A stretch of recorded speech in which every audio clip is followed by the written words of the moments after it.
and gentlemen, before we begin the anniversary program, may we request for silence as we say our prayers, which will be led by Mabel Deviso, one of the Escaparate Nanays, and this will be followed after by our national anthem.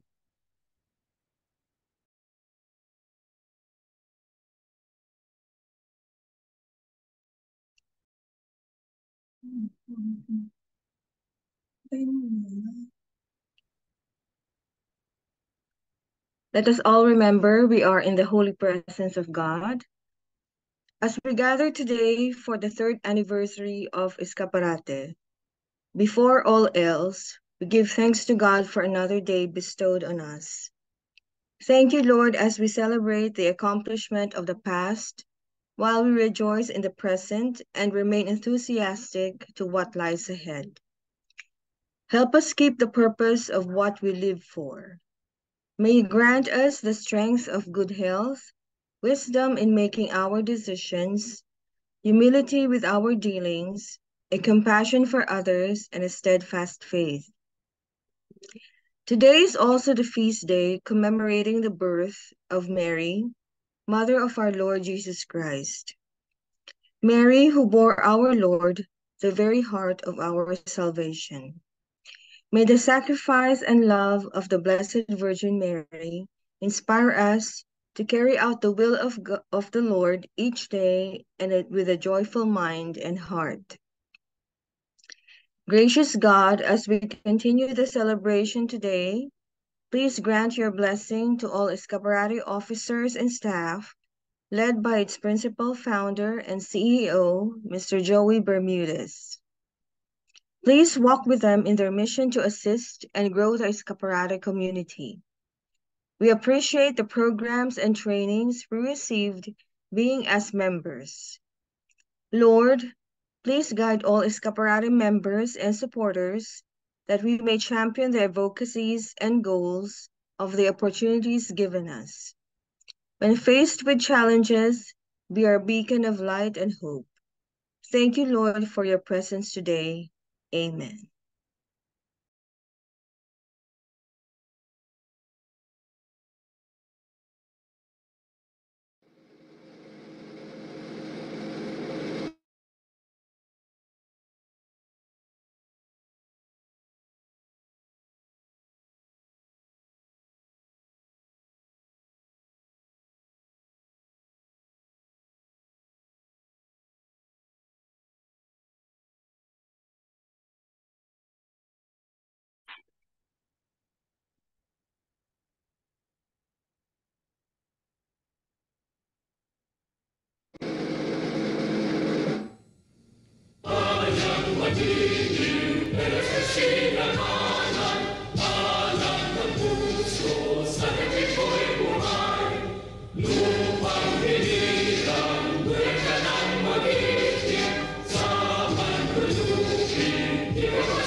Thank you, May, for the prayers. Good morning, distinguished guests and supporters, adopters, our dedicated micro-entrepreneurs of nanays, tatays, and even the ates and the kuyas, directors and shareholders. My name is Josie Natividad, and I will be your MC for the third year anniversary of Scaparate, and it is my pleasure to have you join us today. It has been 3 remarkable years, a journey of empowerment and growth. Being in Escaparate is like a roller coaster ride where before riding, before riding one, there is excitement, then fear at baka mahulog ka at may mangyari. But you cannot go down while it's still running. Pero pag tumigil na siya at nakababa ka na, ang saya mo. Kasi naranasan mo ang pagtaas at pagbaba sa pagsakay ng roller coaster at ikaw ay nakaligtas. And it is with immense pride and gratitude that I am part of that since the beginning. And Escaparate will always seek opportunities for the micro-entrepreneurs to grow in so many ways. Without further delay, let me introduce the principal founder and the CEO of Escaparate, Mr. Joey Bermudez, who will share with us the past accomplishments and plans. Everyone, let us all welcome Mr. Joey Bermudez. Thank you, Jo. Good morning, everyone. Magandang umaga po sa inyong lahat. Let me summarize the milestones of the last 3 years. I will start with Escaparate 1.0, the first version of Escaparate.com. It was a digital catalog that featured entrepreneurial nanays.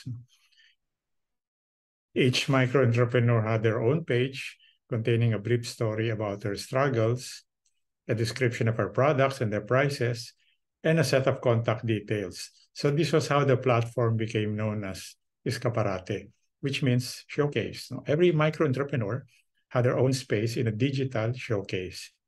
Escaparate 1.0 took off in September 2020 with 33 entrepreneurial nanays from the Kabuhayan sa Ganap na Kasarinlan Cooperative, or K-Co-op. And then a month later, they were followed by 30 nanays from the Angat Buhay movement. In November of the same year, Escaparate got connected with PayMongo, which gave it the ability to receive digital payments. PayMongo is one of the fastest growing payment gateways in the country. And in February of the following year, Escaparate.com took on a new external face and design, courtesy of web science students from the Meridian International College of Business and Arts, or MIN. Now, not many people know about Escaparate 1.5. It was an e-commerce platform named Nanays.ph that was created and built for us by our partners, Mayani.ph. It was launched in 2021, and it was our first store that was equipped with full add to cart and checkout capabilities. And then in July 2021, almost a year after Escaparate.com was founded, a number of individual investors infused capital into the company to fund the expansion of its vendor population and the further development of its digital capabilities. In March of 2022, Escaparate 2.0 was launched. This was a digital platform that housed both the e-commerce and the catalog portals. And around this time also, the Escaparate ecosystem was expanding to include a social media presence in Facebook, Instagram, and YouTube. And simultaneously, a training academy put together by volunteer mentors came into being. And this effort was substantially funded by the Philippine Business for Social Progress and its US-based partner, Give to Asia. The training programs are holistic and include not only courses in entrepreneurship, but also useful courses on health and disease prevention by senior physicians from the University of Santo Tomas Hospital.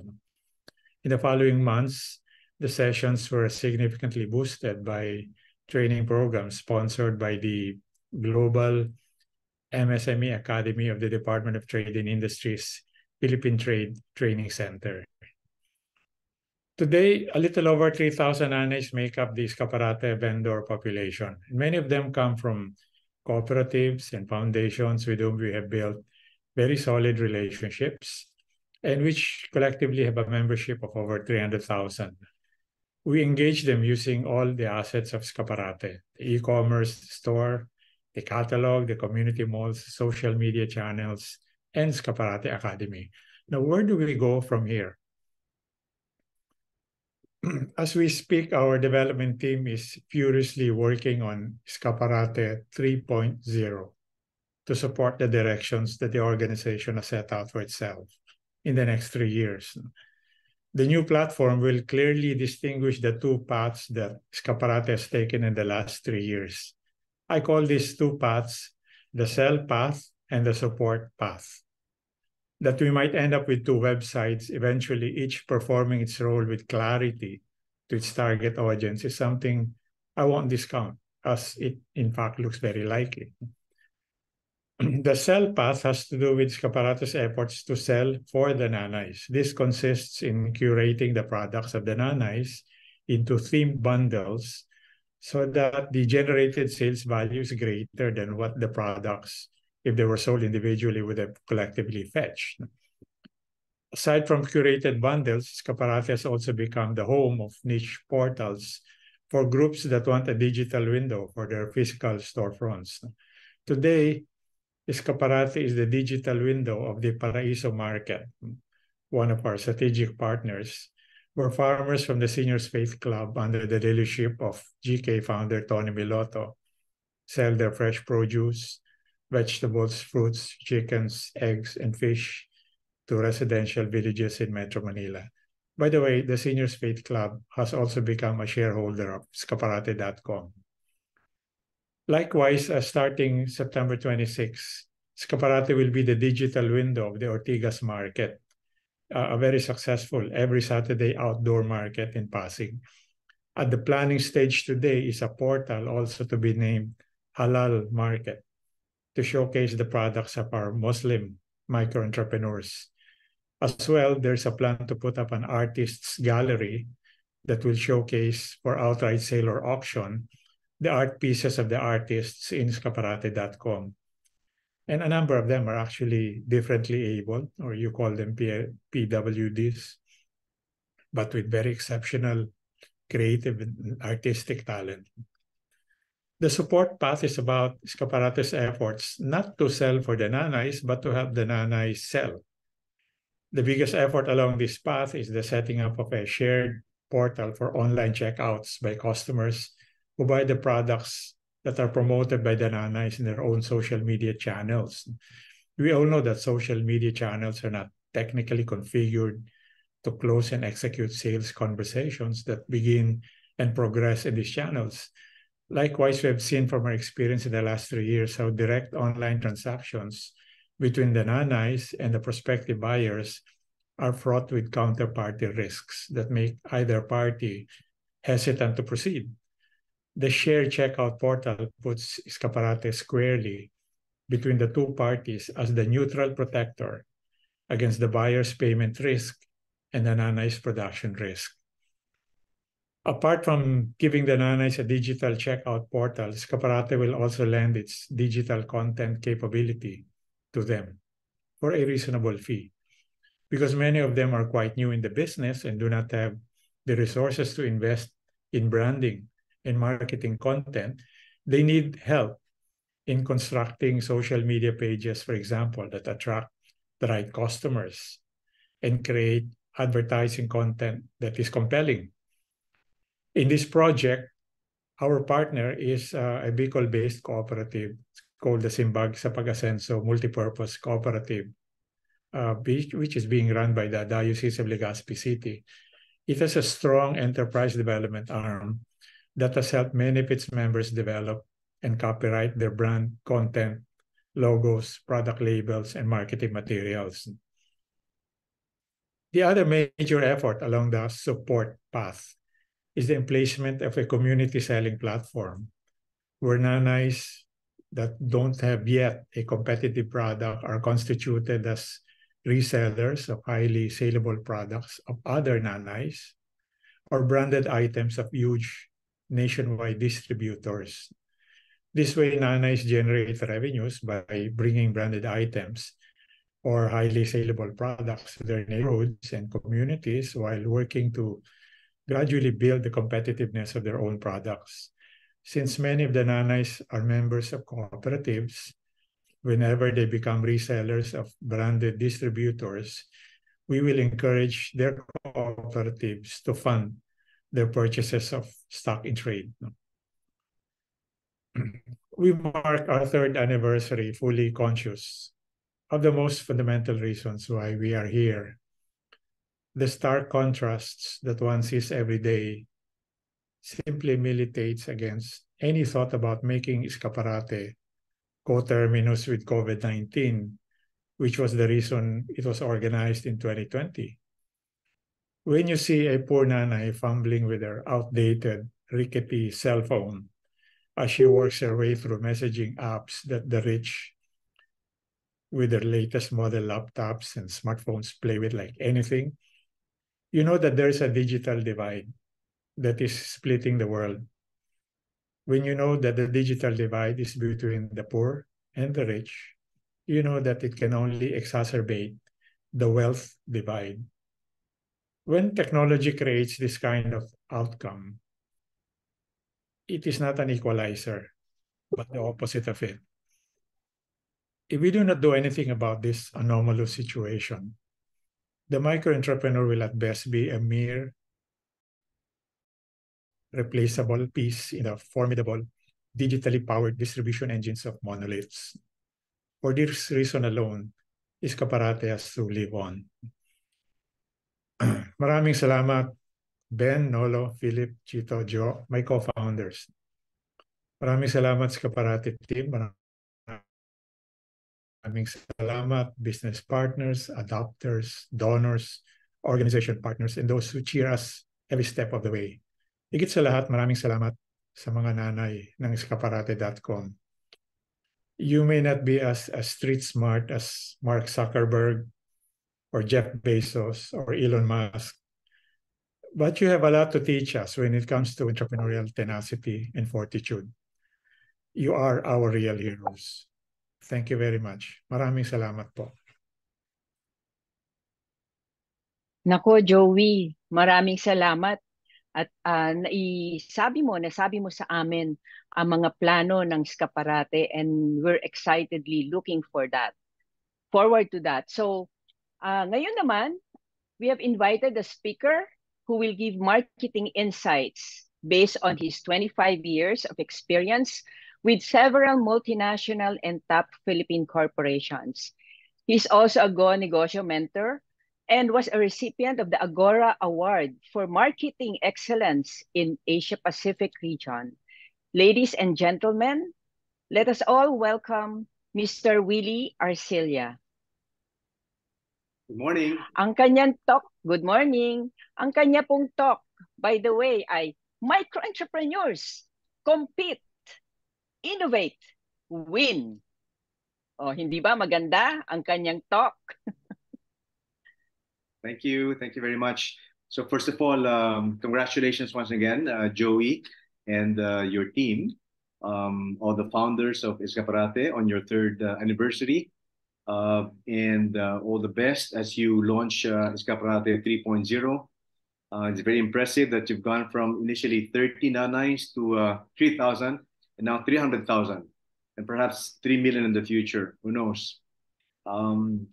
Joey asked me to talk about marketing for 20 minutes, which is quite a task in itself. Kasi, syempre, medyo malawak ang topic ng marketing. But let me do my best, no? And then we'll have a Q&A after about 20 minutes, no? So, mga nanay, gusto ko rin po sanang ipaliwanag na ang salitang marketing, okay, ang root word po niya, ng etymology, kung saan nanggaling yan, is from Latin, no? It means mercatur mercare, which means to buy. Okay? It does not mean to sell. It does not mean to market, to sell. It means to buy. Okay? Yan po ang importante.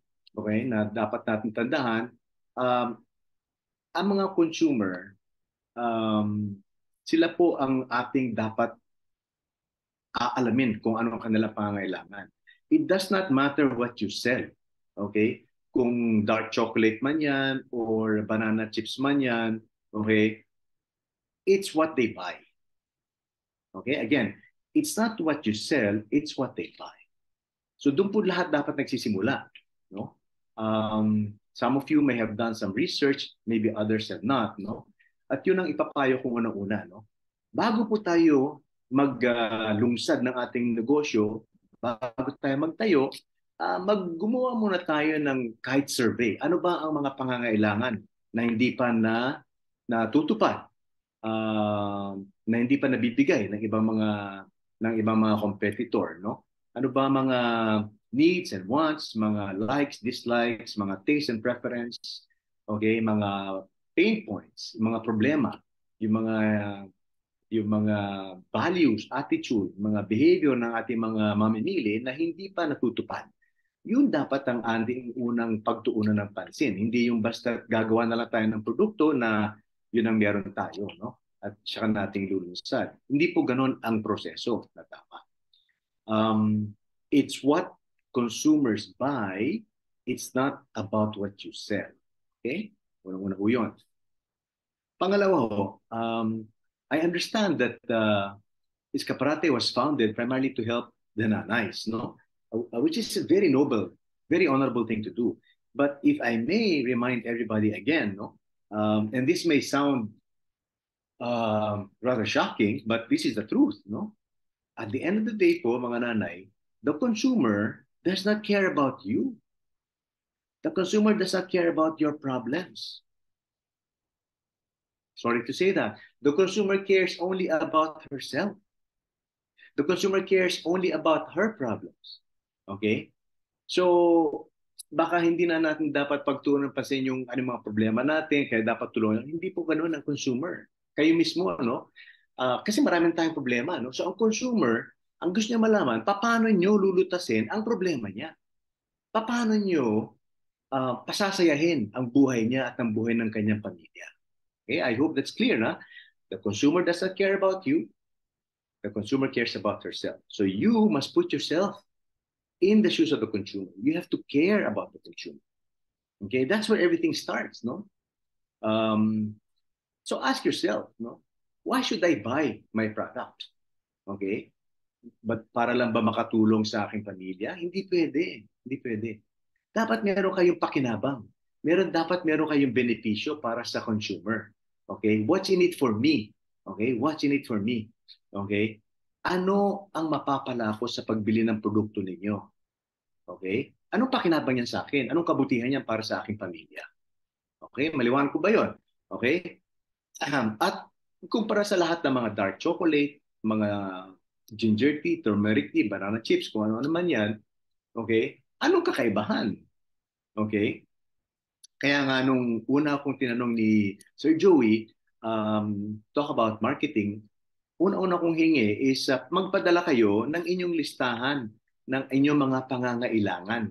Okay? Ano mga katanungan na gusto niyong ating talahayin, ating sagutin dito sa ating 20-minute talk, no?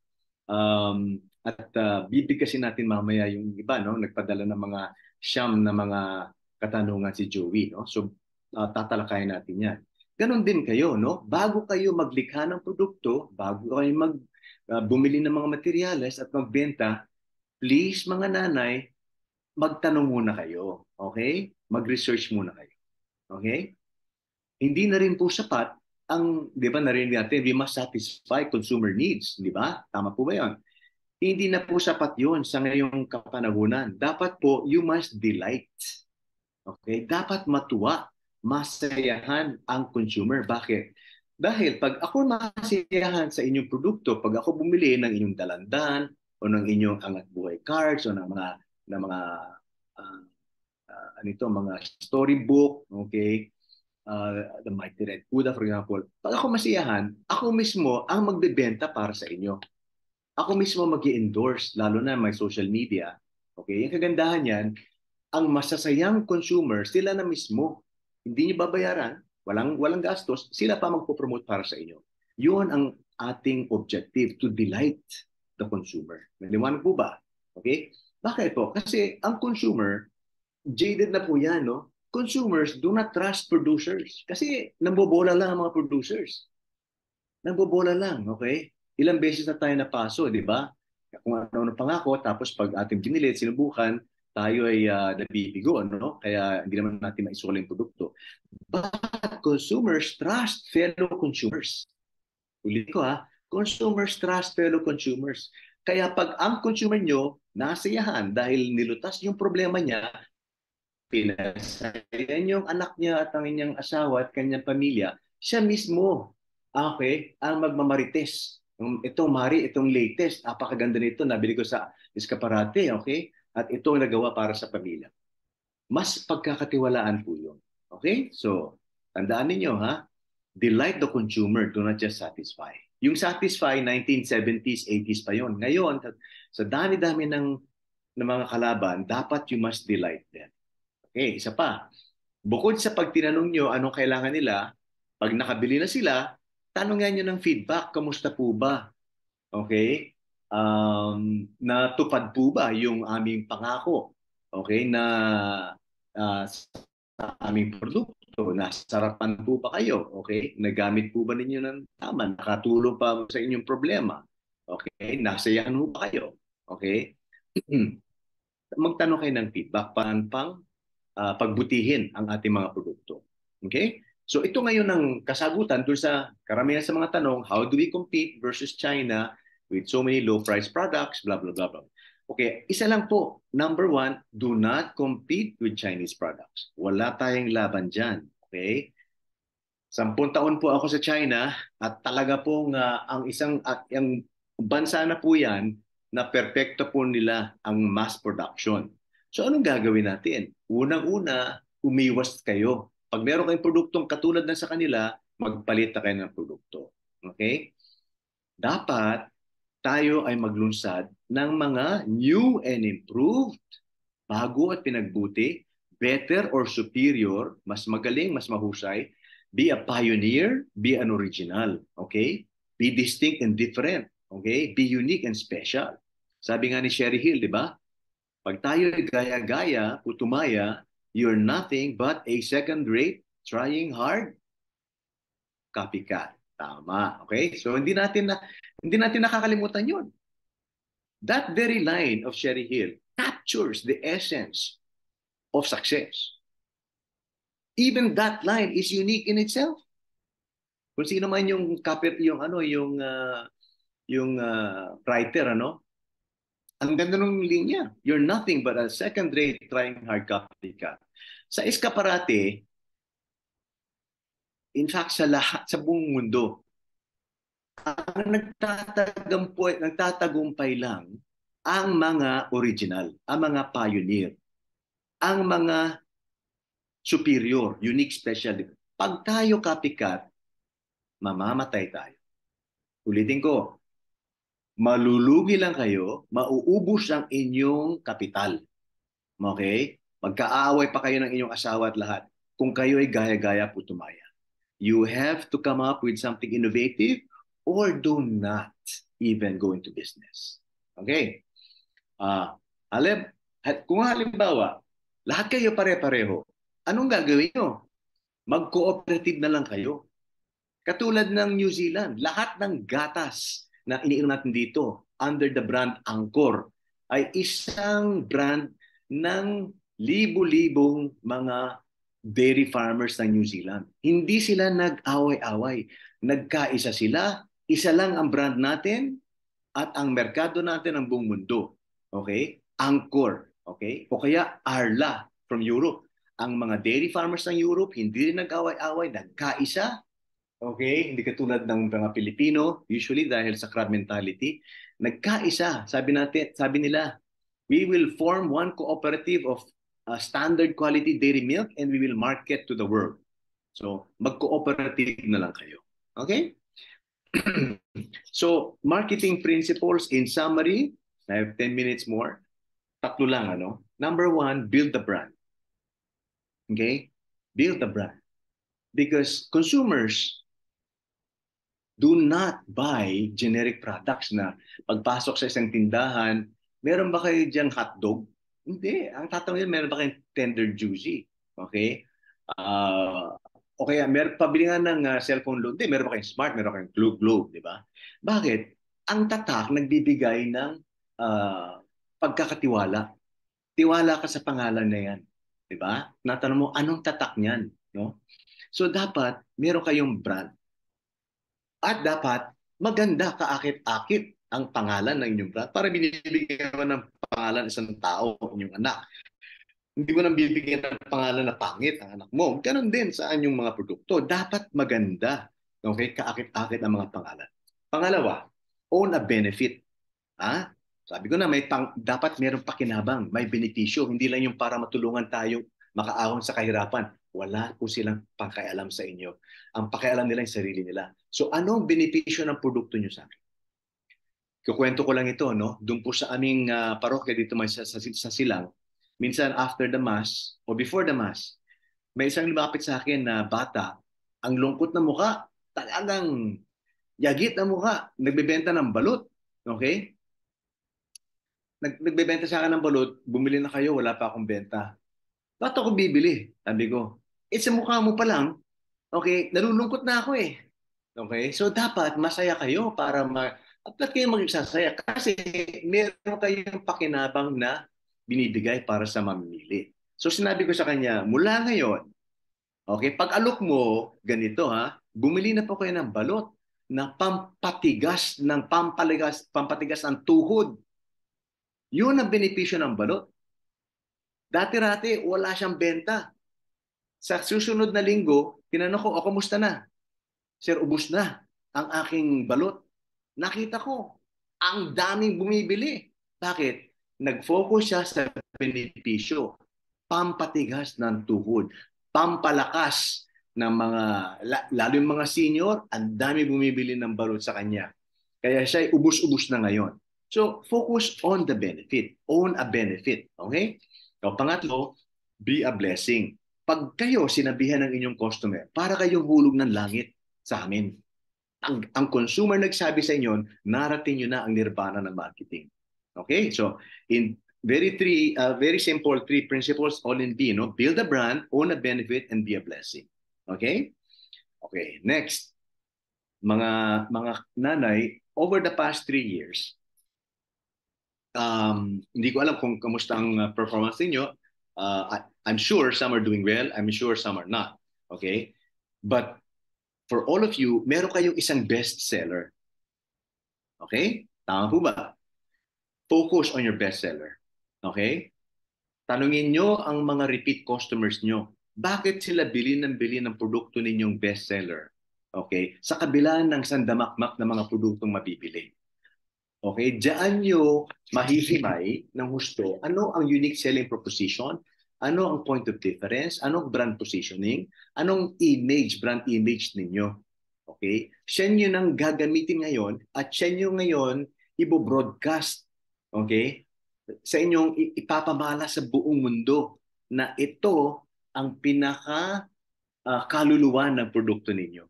Okay, focus on your bestseller and focus on your core customer. Okay? So, just for some, again, some of the questions, how to compete versus low-price China products, be unique. Do not compete head-on. Tapos may nagtanong, ano mas importante, yung bang brand o yung descriptor? Okay? Simple lang po yan, no? Tingnan natin ang Coca-Cola. Pag nakita niyo ang bote ng Coca-Cola, okay? Ano po ang mas malaki? Soft drinks o Coca-Cola? Coca-Cola na yan. Lahat kilala na ang Coca-Cola. Ano mas malaki? Soft drinks o Coca-Cola? Coca-Cola. Because the value of a business lies in the value of the brand. Ulitin ko ha, ang kahalagaan ng inyong negosyo, okay, ay nakasalalay sa kahalagaan ng inyong tatak. Alright? Pag nakita niyo McDonald's, anong malaki? Hamburger o yung malaking logo ng McDonald's? Okay? So mas importante yung brand ninyo. And when I was mentoring for DTI, I was really shocked because there were some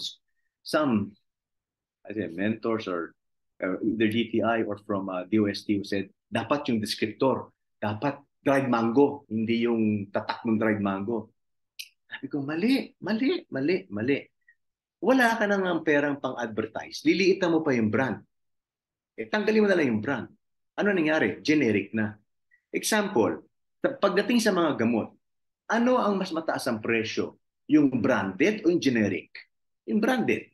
O, sa dalawang bagay, branded at generic, ano ang mas mapagkakatiwalaan ng tao? Branded o generic? Yung branded. Ano ang mas mahal na mas malaki ang tubo para sa inyong mga nanay? Yung branded o yung generic? Ito yung branded. Branding allows you to differentiate your product right away. Okay? All right. So I don't know how much more time I have, but just to wrap up, I think that for Escaparate, you're really marketing two brands. Okay, one is the brand of your product, whether it's avocado, it's Dalandan or no. Okay, isang brand yan. At isa pang brand din yung Escaparate.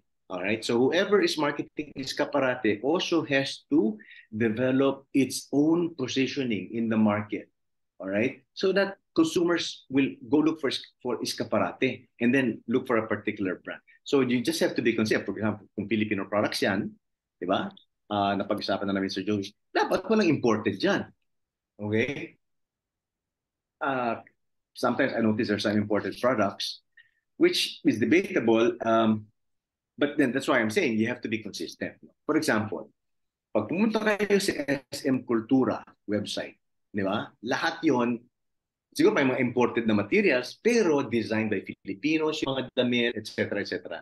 At kaakit-akit, ang gaganda ng mga talent, yung mga susuot, tapos talagang class ang thing, ano? So siguro yung ating nagma-marketing din ng Escaparate at saka nag-design ng website has to also think about how you will market and position Escaparate against the Shopee Lazadas, and the Shopifys and the carousels, etc., etc. No, and I noticed there are some similar products, identical products. You may want to just focus na isa lang ang ating just choose the best, no. And then just some other observations. Napansin ko rin yung ibang produkto yung binebenta mga nanay, mas mahal pa kaysa bibili ako ng diretso. Okay? Like my wife, I asked her to also check out Escaparate. Itong Sans Rival, okay, mukhang mas mura kung diretso kami bibili dun sa supplier. So bakit ganon, no? Or even for the sake of Tito Tony's Paraiso, I noticed that some of because I know the prices of vegetables and fruits outside, mas mahal pa kaysa sa labas. Bakit? There has to be a reason for a higher price, no? Kung wala, then you have to review your pricing strategy. Kasi if you look at Shopee and Lazada, kaliwat kanan, no? Discount 50%, discount 70%, etc. Talagang mura, no? So you need to be more, how do you say it, more attractive. Dito sabi mura, kasi nga sabi nga, no, buy from the poor to the rich. But you just have to be more competitive, no, and ask yourselves in what area you're going to compete, because other consumers may find it cheaper to even buy from a physical store when they go to a grocery, as opposed to buying fresh produce, which is more expensive. So medyo pag-aralan po natin yun, ano? How to compete versus other. So again, you have two brands, no? You have two brands to market. Okay? So yun lang po, at talagay ko, we will now move to Q&A kung meron pa kung mga questions and answers. Joe? Yes, thank you so much, Mr. Willie Arcilla, for those insights. Nako, nayanig lahat sa iyong mga sinabi. I think ang iba dyan, hindi, totoo naman. I mean, syempre, hindi ba? Dapat naman talaga minsan mayanig tayo para malaman natin kung paano tayo magbabago ng produkto, ng serbisyo, at kung ano pa ang dapat natin baguhin. Tama. Maraming salamat. Yes, so may takeaway muna ako sa mga sinabi mo. This is very important actually, also in my past life. Parati kong inisip, kung ako ito, ano ang dapat kong gawin? Ano ang gusto kong makita? So I think that's one of the takeaways na talagang maganda para sa aming lahat, not only sa mga nanay. We should be like the consumer and put ourselves in the shoes of the consumer. And then your principles and the insights build the brand. Ayan, talagang kailangan build the brand. Huwag yung mga, ano ba yan, yung mga tea, I'm sorry, no? Tea, organic tea. So, kailangan yung brand. And then be a benefit to the customers. Yun na nga, we should own it. And then be a blessing. Yes. So be a blessing just like we are a blessing to everyone. Ayan, open na po ang ating floor for questions. You may type in the chat box kung ano po yung mga inyong tanong at ating babasahin at sasagutin ni Mr. Willie Arcilla.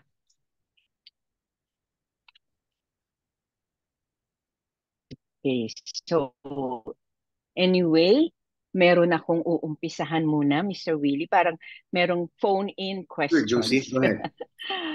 Okay. Yeah.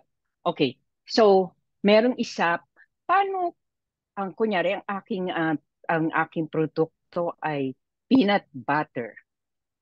Okay, ang peanut butter, alam naman natin na meron yung mga branded at meron yung ginawa lang sa bahay, ano? So paano ako makakapag-compete sa dami-dami na nagbebenta ng peanut butter at gusto pang ilagay sa online like Skaparate. Yun. So Okay. ano po ba ang inyong insight dyan, Sir Willie? Okay. So yun na nga po sinasabi natin kanina, no? Nanay, bago po tayo maglikha ng produkto, bago kayo bumili ng materyales, bago kayo bumili ng bote, okay, ng mga lutuan, pag-aralan muna natin ang merkado. Okay? Ano ba ang kailangan ng merkado? Baka nga, tama kayo. Baka sandamakmak na ang mga peanut butter. Okay? O kung talagang yun naman ang gusto nyo, ang mangga. Okay? Haluan nyo ng lasang saging. Okay? Ano pa ba, di ba, pag tayo tingnan mo ang isip ng consumer, no? Sabihin ko na lang, peanut butter. Di ba? Pag mayroong sliced bread, maglalagay pa ng peanut butter. Yung ibang mga nanay, naglalagay pa ng jam, naglalagay pa ng peanuts o ano. Anong ginagawa ng ibang mga kumpanya sa Amerika? Eh di meron ng yung peanut butter na meron na nakahalong jam o meron na nakahalong peanuts. Okay? Baka meron kayong ibang innovation na pwedeng maisip. Katulad nung, tandaan nyo dati, ang dried mango, isang klase lang. Okay? Ang Thailand nakaisip, halo ka ng tsokolate. Ang Thailand na nauna. Okay? Chocolate flavored or chocolate covered dried mango. Dinaunahan na naman ng Pilipino. Okay? So, you challenge yourself. Open your eyes. Okay? And just have the discipline, okay, na hindi ako maglalabas ng copycat. Papagalitan ako ni Sherry Hill. I'll be nothing but a second-rate trying hard copycat. At siguro manalangin tayo for wisdom from the Holy Spirit. Okay? For the 7 gifts and 12 fruits, bigyan tayo ng wisdom para bigyan tayo ng tip, ng insight kung ano ba ang pwede nating mailabas na innovation. Basta wag kayong maglalabas ng me too. Mauubos ang inyong kapital. Mangungutang kayo. Ubos. Okay? Ang kapital niyo. Yan, meron pang actually comment, no, si June Serrer. Congratulations to Skaparate on its 3rd anniversary. Yeah, incidentally, for Catholics, today is the feast day of the birthday of our Blessed Mary. Okay, so meron pang isa, sabi ni Miss Edith Padul, thank you for the gems of wisdom, Sir Willie. My question po is, for the nanays who are not yet competitive producers, what selling and marketing secrets can you share? So, I guess, ano ba yung iyong mga, based on your experience for the multinational at saka top Philippine corporations? At the end of the day, I'm sure. Yeah. At the end of the day, marketing is love. Okay? You have to love your consumer. Parang nililigawan nyo. Ang problema sa mga nanay, hindi nakaranas ng nanliligaw. Lahat sila niligawan ng kanilang mga asawa. Ang mga lalaki, para manligaw sa babae, aalamin ano ang kanyang kiliti. Ano ang kanyang mga gusto kakainin, anong gusto niyang pabango, anong gusto niyang regalo. Di ba? Bago siya mag-propose, dapat alamin niya muna. Ganon din. Mga nanay, matuto kayo manligaw ng ibang mga mamimili. Alamin niyo muna. Okay? Kung ano ang kanilang pangangailangan. That's why marketing is love, no? You want what is good, not for yourself, for your family, para maayahon sa kayo sa kahirapan. Ulitin ko, walang pakialam ang mamimili sa inyong kahirapan. Ang pakialam ng mamimili, paano nyo lulutasin ang problema niya. So alamin nyo, anong problema nila? Love your consumer, okay? And not just emotional love. Meaning, okay, because love is to will and do what is good for another. Okay? What is the benefit for the consumer? Yun na nga. Ulit, no? Ano ang kabutihan may dudulot ng inyong produkto para sa consumer, para sa kanyang anak, para sa kanyang asawa. Oh, and one other tip. I've sent a couple of articles that came out on the Inquirer about a new economic doctrine for inclusive growth that I've been advocating for many years. No, ang mga nanay, please stop selling to the poor.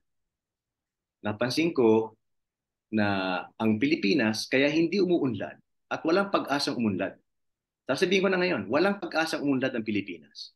Ang mayaman lalong yayaman, ang mahirap lalong hihirap. Bakit? Ang ating problema, ang ating pagkakamali, wala nang ginawa ang ating mga negosyante kung hindi magbenta sa mahirap na masa. Wala nang ang pera, binentahan mo pa. Ulitin ko, wala nang ang pera, binentahan mo pa. Ano nangyari? E di nabaon sa utang. Kaya, milyon-milyon ngayon ang baon sa utang. So, wag na kayong lumaban pa doon. Okay? Kayong mga nanay, you must convince yourself. The only way is to sell to the rich. So you buy from the poor farmer, you buy from the poor fisherman, buy from the poor laborer and the poor worker, and then you innovate on the product to enhance value, to add value, and then turn around and sell to the rich. Kung kulang ang mahirap sa ang mayaman sa mahirap, kung kulang ang mayaman sa Pilipinas, you sell, you export abroad. Buy from the local poor and sell to the global rich. Buy from the local poor and sell to the global rich. Yan ang sikreto ng buong Asia. Kaya tayo napag-iwanan. I've lived and worked throughout Asia. Okay? Japan, China, Indonesia, Malaysia, Vietnam, Hong Kong, Singapore. Yan lang po ang ginawa nila na hindi natin ginawa. Kaya lahat ng Asia, yumaman, tayo naiwan. Bakit? Wala nang ginawa ang ating mga mayayamang negosyante kundi magbenta sa mahirap na tao. Papakita ko sa inyo ito. Mga nanay, ako rin po kasama dito. Guilty rin po ako. Nagtrabaho ako sa P&G. Kami po ang unang naglabas ng mga sachet, shampoo. 40 years ago. Sabi namin, ito ay innovation. Low cash outlay. Tama po ba? Ay tuwang-tuwa. After 40 years, ang mahirap, nakasachet pa rin. Oh my God. Lahat po ito, hindi lang sabon, hindi lang bareta, okay? Pati pagkain nakasachet na. Pati kape nakasachet, lahat nakasachet. This is not a sign of progress. This is the sign of the opposite of progress. Samantala nung ako po nasa China, isang taon, I was the marketing director of Coca-Cola in China. Isang taon, umikot po ako sa merkado, nakita ko, ang mga Chinese, bumibili na ng sachet. The following year, no exaggeration, in 1 year, I went around again and I said, ba't wala ng sachet sa China? Ang sabi sa akin ng ahente, oh sir, now we Chinese have more money to buy bigger bottles. Bakit? Ang China hindi nagbenta sa mahirap. Nagbenta sa Amerika, nagbenta sa Europa, nagbenta sa Australia, nagbenta sa Japan. Okay? So stop selling to the poor. Malulugi lang kayo. Hindi lang yan. Dahil ito ang tanong ko, pag tayo nagbenta sa middle income o sa may pera, anong tanong nila? Anong tatak niyan? Tama? Pag tayo nagbenta sa mahirap, anong tanong nila? Anong tatak niyan o magkano yan? Yun lang ang tanong nila. The poor cannot afford to buy brands. The poor cannot afford to pay for innovations. Nakuha nyo, kaya ang Pilipinas, walang innovation hanggang ngayon. 2023 na, zero innovation. Bakit? Kasi nga, ang masa, hindi kaya magbayad ng innovation. So please, mga nanay, magpalit na tayo ng business model. Okay? Buy from the poor and sell to the rich. Okay? Because the poor do not need your products. The poor needs your money so they can buy better quality products at higher prices and bigger sizes. Agree or disagree? True or false? Yes or no? Am I right or are you wrong? Ayan, okay? Can you imagine? Hanggang ngayon, wala na tayong ginawa kundi magbenta sa mahirap. Hindi lang yun. Imbis na tayo nag-export ng produkto, at in-export natin ang ating mga asawa. Nasira ang pamilya. Okay? Nag-brain drain pa. Ang pinayaman natin ng ibang bansa. Okay? So, I guess that captures most in as short a time as possible. I hope that has been helpful to your nanays. Thank you, Josie. Yeah. Okay. Thank you for that, Mr. Willie. Sabi nga ni Miss Edith Padul, nagtanong ng question ng scripts. Thank you for the very practical insights. At ang another question is, thank you, Mr. Arcelia. Maraming mapagpupulutan ng mga nanays, and this is so powerful a concept. Buy from the local poor and sell to the global rich. At ang tanong, yes, of course. And ang tanong naman ni Mr. Raul Reyes, good morning. Thank you for the nuggets of wisdom. Do you think the government agencies should exert more efforts to develop the capabilities of MSMEs to sell to the first?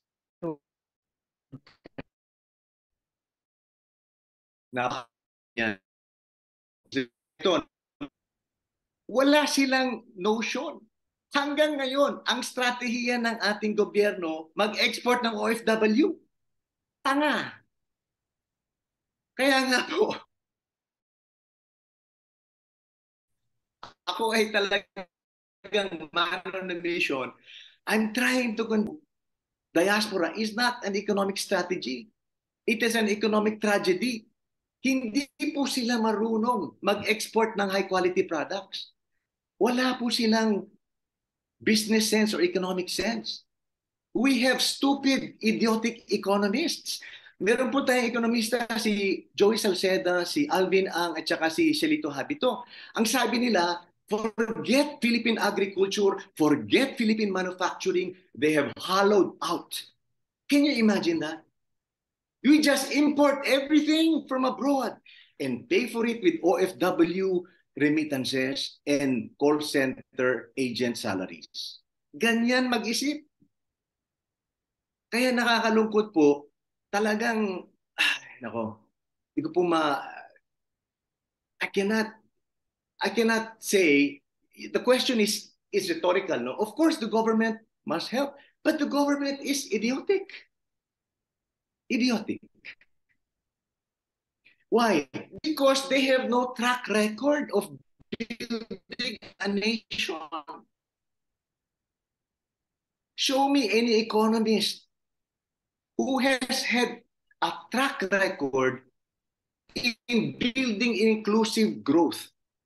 Zero. Why? Because they have no experience economic degrees.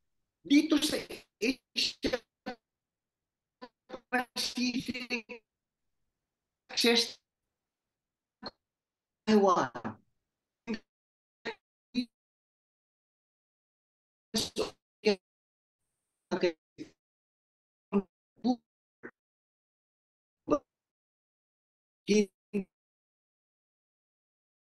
Noong 2010, I was invited to attend the final economic briefing of the cabinet of President Gloria Arroyo at the EDSA at the Makati Shangri-La. I'll never forget.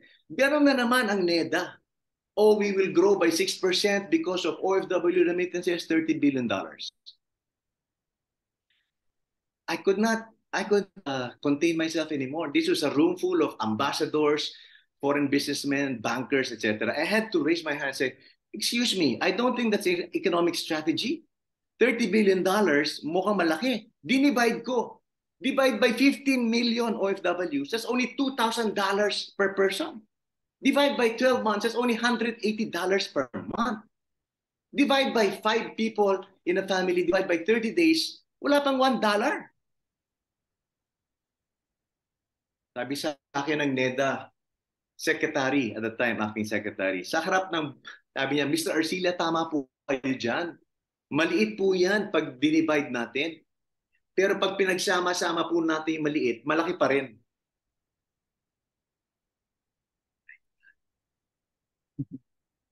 Okay, so It's I think, management. yes. So anyway, meron sumagot dyan sa sinabi mo. You're right, but the problem is walang support ang government sa maliliit na negosyante na tulad namin. Kahit gusto namin sumabay, ay hindi kaya dahil sa permits pa lang napakamahal. Doon pa lang lugi na kami. So I think yun yung sinasabi mo, Mr. Willie. And then may isang tanong, how can the nanays conduct a simple market research? Good question. Mga nanay, una-una, okay, pag-isipan nyo, no?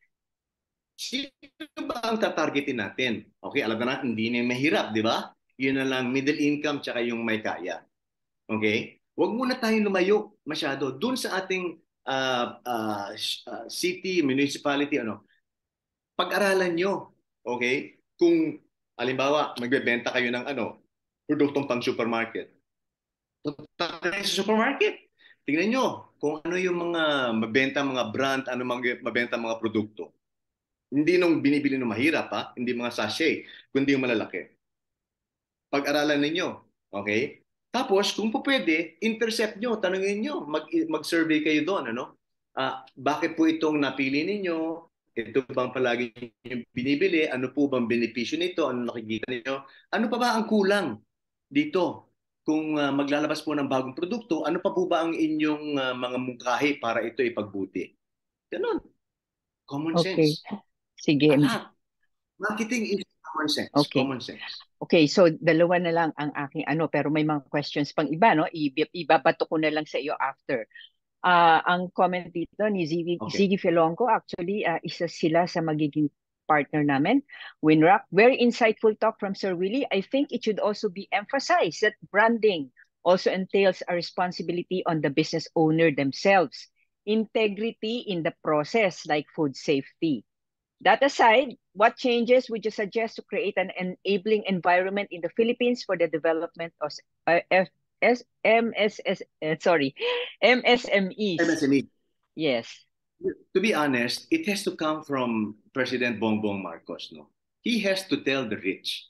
See, bukod sa, di ba sabi ko nga, bakit ang mayaman, lalong yung mayaman, ang mahirap, lalong mahirap? Hindi katulad sa ibang bansa. Ang mahirap, naaangat. Kasi wala na nga silang ginawa kundi magbenta sa mahirap. Hindi lang yon.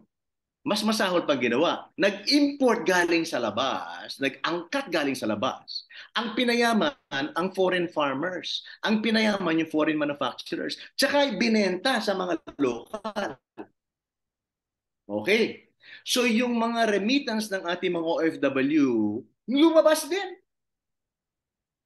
Okay. But economists don't understand. Okay? And sadly, it has to be Bongbong to tell the economists, you're fired, okay? And get better economists from around Asia Pacific who have track record. Walang track record mga ekonomista natin, hindi marunong magnegosyo yung mga yan. Okay? Okay, pangalawa, dapat tama na yung privatization. Mali. Mali ang privatization. Okay? Ang tama, dapat pag-aari pa rin ng gobyerno. Ang Meralco, PLDT, ang Globe, lahat yan, telco, mga airport, mga infrastructure, sa gobyerno yan. Pero i-professionalize. Ibig sabihin, hire the people like Manny Pangilinan, hire the people like Ramon Ang, hire the people like Ayala, pay them very high, just like what they're getting now. But the ownership should remain with the people of the Philippines. Ang problema, pinrivatize lahat. Okay? So, natural, monopoly na, talagang yayaman ng yayaman. Sa ibang bansa po, maniwala kayo, walang gumagawa niyan sa buong Asia Pacific. I just came from Singapore for 1 month.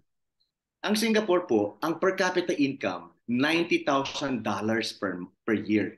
US. Tayo wala pang 4,000. Okay? Pero ang tax rate nila, 15% lang. 15%, tayo 35%. Bakit? Kasi marami silang income. Yung airline sa kanila, yung airport sa kanila, MRT sa kanila, mga bangko sa kanila, okay? Lahat ng utilities, pag-aari ng gobyerno, it's yung pag-aari ng taong bayan. Kaya hindi kinakailangan taas ang buwis. Pababa pa na pababa ang buwis nila. Kasi marami silang pinagkukuha ng ibang pera. Tayo, ibinigay lahat sa mga kaibigan. Kaya lalo yumaman. Okay? Now, it's not the fault of the oligarchs and the elite. It's the fault of the government for giving away the sovereignty of the people.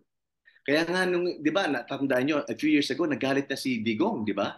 Na he found out that the contracts for the water concessions were onerous. So, I don't know what to say, but wala pong gumagawa niyan sa Asia Pacific. Okay? Kaya lalong yumayam. You see, ang trabaho ng mayamang negosyante, gumawa ng mga kotse, gumawa ng mga cellphone, gumawa ng mga appliance, siyang i-export bakbakan sa labas.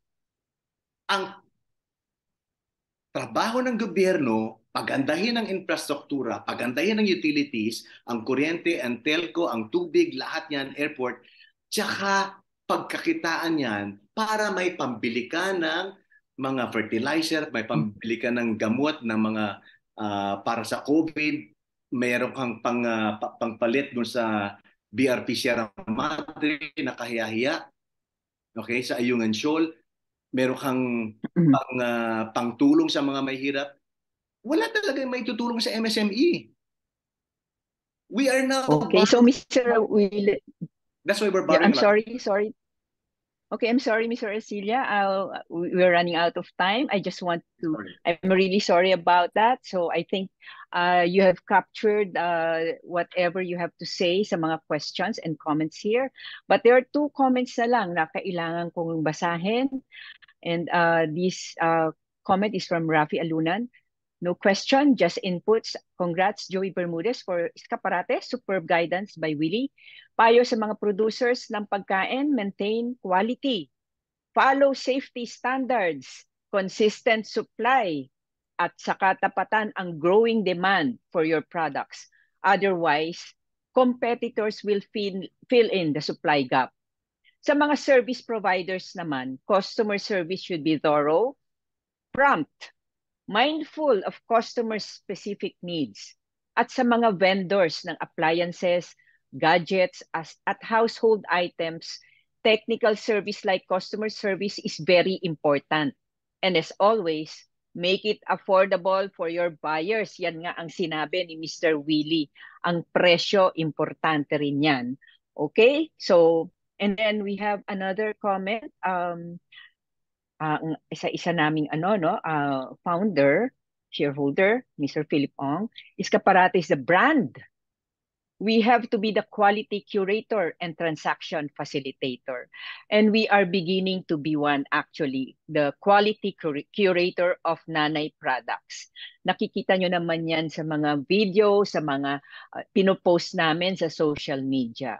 And then I'll just send you, Mr. Willie, some questions, if you don't mind, after this. Sure. We just have to wrap up. Yes, we have to wrap up yung anniversary program. And thank you for that. Very engaged ang mga audience natin to think, at yung mga nanay sana ay natulungan on how to be different para makapag-compete and eventually conquer the world. Why not? Sabi nga ni Mr. Willie. And now, before we end the program, what is it without the closing remarks and a toast? And this will be done by our chairman, Mr. Ben Avancenia. Let us all welcome Mr. Ben Avancenia. Ben?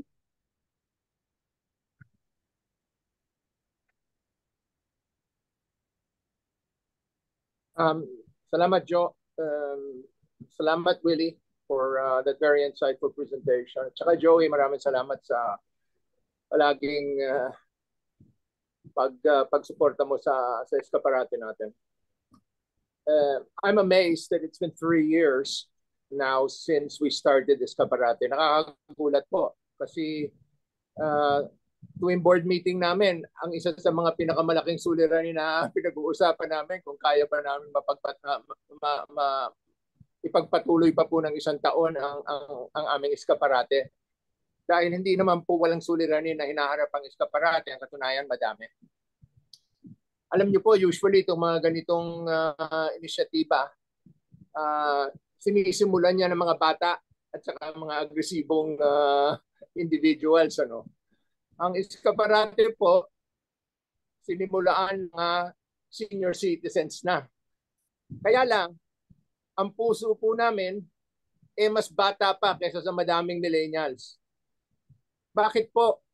Naniniwala po kami na ang amin pong layunin hindi lamang nakatutok sa pagkita ng salapi ng profits, but was driven by an unyielding desire to help our people and our Philippines.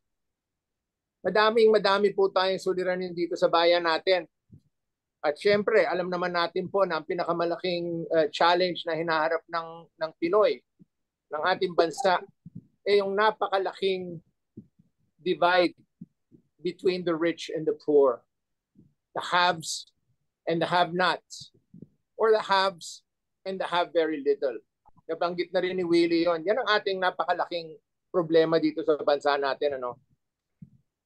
Eskaparate was founded to make a difference in the lives of its members and eventually to help transform our nation, to help transform our Philippines.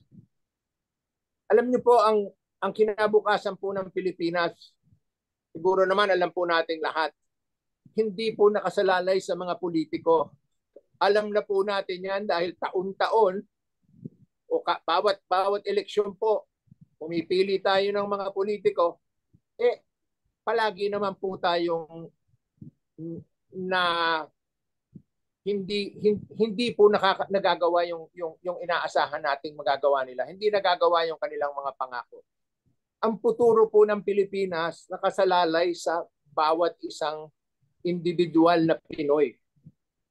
Nakasalalay po sa inyong lahat, sa bawat isa sa inyo, sa bawat isa sa atin.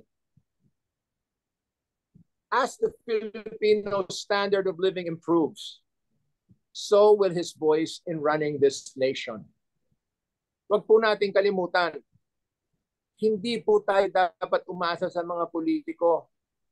Dapat po ang kinabukasan ng bansa, hawakan natin sa ating mga kamay. Kayo po ang tagumpay ng Eskaparate. Sa inyo po nakasalalay ang ating mga layunin. Ang tagumpay po ng Eskaparate hindi lamang nasa aming liderato ng Eskaparate sa mga tagapalakad, mga namamalakad ng Eskaparate, ngunit nasa inyo po. Kaya huwag po natin kalilimutan ito. Gusto ko pong magpasalamat sa inyong lahat sa tuloy na pagtaguyod ninyo sa Eskaparate. Salamat sa pagpatuloy na paniniwala sa aming lahat. At higit sa lahat, salamat sa pagpatuloy sa paniniwala at kakayanan ninyong lahat at sa pagpatuloy na suporta sa Eskaparate.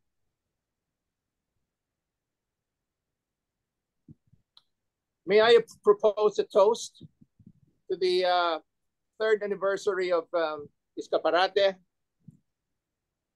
Mabuhay ang Escaparate. Mabuhay ang pamumuno ng Escaparate. Mabuhay ang mga tumataguyod sa Escaparate, ang aming mga partners. At higit sa lahat, mabuhay ang mga nanay at tatay ng Escaparate na siyang punot bunga ng Escaparate. Mabuhay! Mabuhay! Okay, and that wraps up a wonderful celebration of the third anniversary of Escaparate. On behalf of the shareholders and board of directors, officers. Thank you. Thank you. Thank you.